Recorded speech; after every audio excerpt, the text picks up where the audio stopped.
Le message que je voulais passer, c'est que le Bénin, depuis quelque temps, est devenu un pays qui a de l'ambition, notamment par ses responsables, et cela est largement partagé, sérieux et acharné au travail.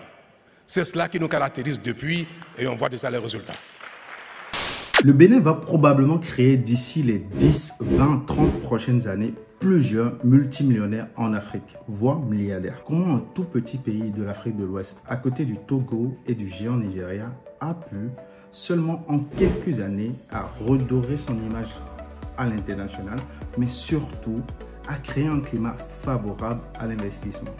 Dans cette vidéo, je vais vous présenter les 4 raisons qui, selon moi, font du Bénin un pays dans lequel il faut absolument investir. Et maintenant, c'est parti.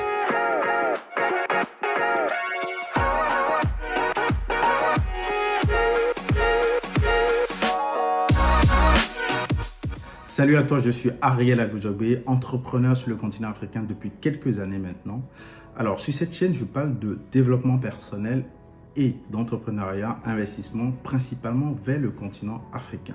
Donc, si ce sont des thématiques qui te parlent, n'hésite pas à t'abonner sur cette chaîne, mais surtout à activer la cloche de notification pour ne manquer aucune de mes vidéos hebdomadaires. Si toi aussi, tu veux apprendre à investir sur le continent étape à étape, je partage sur cette chaîne les challenges, les astuces et les business nécessaires pour entreprendre sur le continent. Rentrons à présent dans le vif du sujet. La première raison pour laquelle il faudrait absolument investir au Bénin dès maintenant, c'est l'ambition et la dynamique du gouvernement béninois.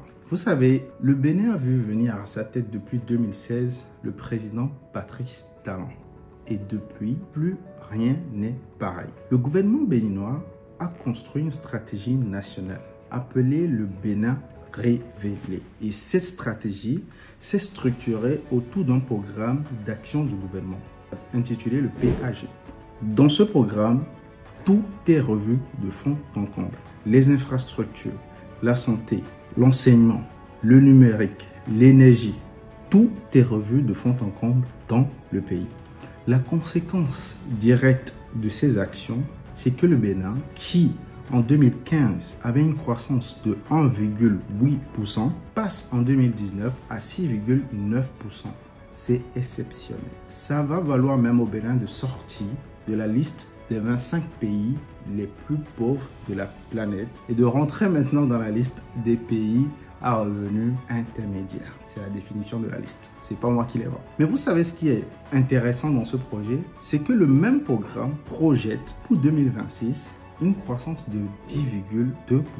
C'est-à-dire qu'il y a encore de la marge dans les prochaines années. Et ça en dit long sur l'ambition du pays. Les ambitions sont claires. Le Bénin veut être révélé par sa culture, par son savoir-faire, par sa compétitivité sur le marché et par sa transparence. Ce sont les mots du gouvernement béninois. On veut se démarquer. On veut que tout le monde voit ce pays comme un pays où il y a du renouveau. C'est ça la dynamique et les ambitions du gouvernement béninois. Au travers de tout ceci, le Bénin est clairement the place to be dans les prochaines années. En tout cas, ça en fait partie. Et le message du gouvernement est clair là-dessus. Nous sommes en train de construire un écosystème, de construire le pays pour les locaux bien évidemment, mais également pour les étrangers qui souhaitent s'y installer pour construire davantage de choses. Ceci m'amène à la deuxième raison qui, en réalité, est corrélée à la première raison. Ce sont les réformes administratives faites au Bénin. Vous savez, quand vous voulez opérer un changement profond en vous ou même en communauté, vous devez faire quelque chose qu'on appelle le diagnostic. Et c'est ce que le Bénin a fait et c'est à féliciter. Le Bénin a fait un diagnostic profond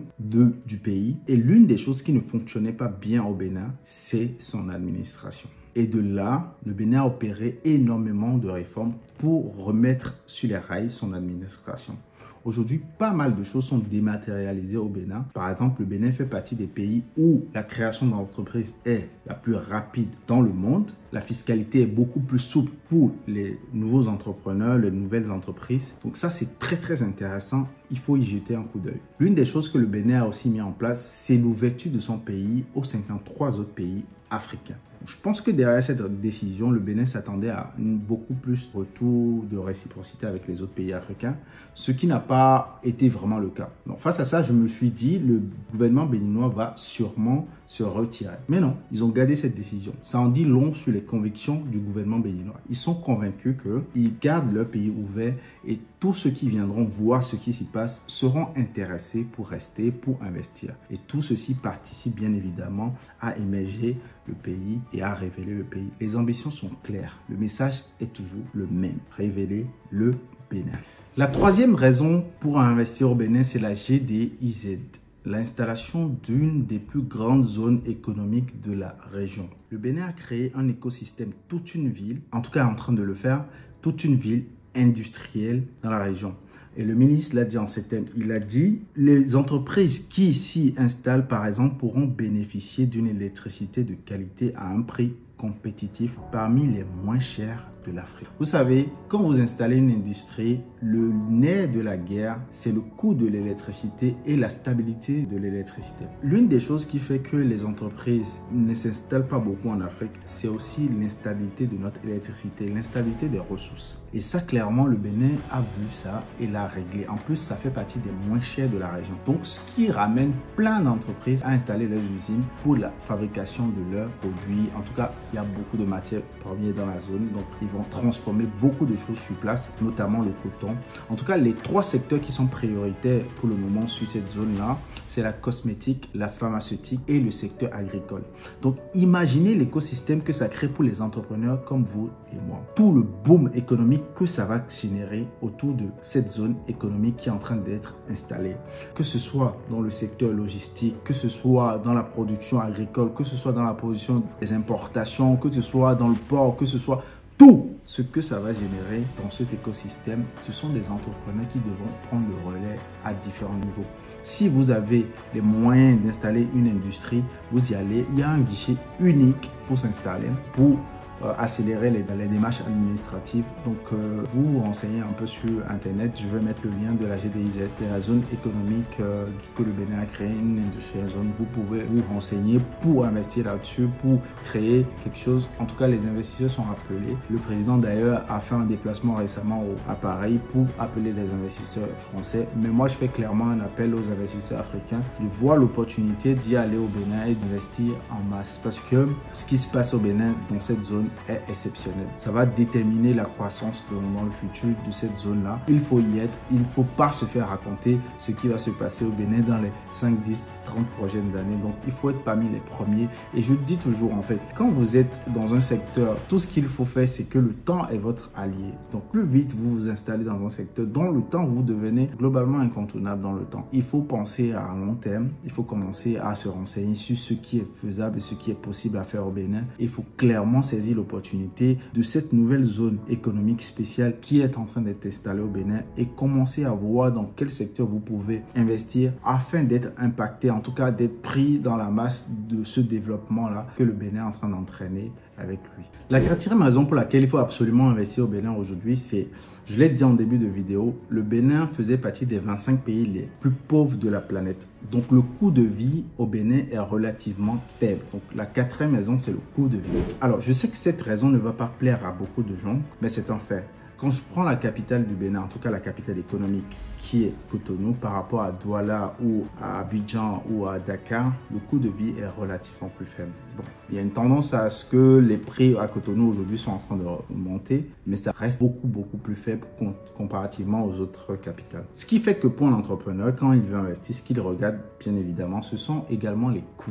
Au Bénin, vous avez la possibilité de recruter des très bons talents, mais pas au même coût que vous allez recruter sur les autres capitales. Donc, ça fait que quand vous êtes un petit entrepreneur et que vous voulez tester un marché, que vous voulez travailler sur un marché, c'est quelque chose qu'il faut voir. C'est une des choses qu'il faut prendre en compte, le coût de vos ressources. Et au Bénin, clairement, nous avons du talent. Je ne vais pas dire du talent moins cher, mais du talent à un prix qui est équivalent au coût de vie du pays. Mais qui dit coût de vie, dit aussi, ça va avec d'autres problèmes. Donc, ça veut dire un pouvoir d'achat plus petit. Donc, en fonction du secteur dans lequel vous êtes, vous voyez que vous allez avoir des gens qui vont moins prendre ce que vous allez proposer parce que le pouvoir d'achat n'est pas très élevé. Donc, il faut voir aussi. En tout cas, pour moi, ça fait partie des avantages pour un petit pays d'avoir un coût de vie faible au début. Ça va aller en montant. On ne peut pas prétendre à un coût de vie de Dakar aujourd'hui ou un coût de vie de Douala. Ça va aller en crescendo de toute façon. Et avec le temps, les salaires vont augmenter, le coût de vie va augmenter, les gens vont avoir encore plus de moyens. Mais pour le moment, avec les moyens que nous avons dans le pays, les gens arrivent à s'en sortir de toute façon. Pas tous, bien évidemment, mais globalement, l'écosystème va avec.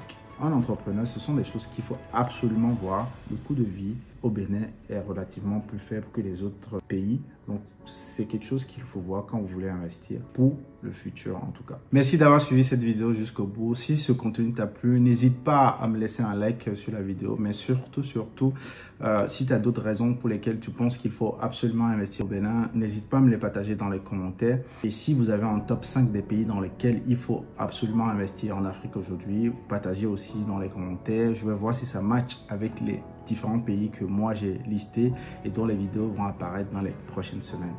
Merci à tous et à bientôt. Salam.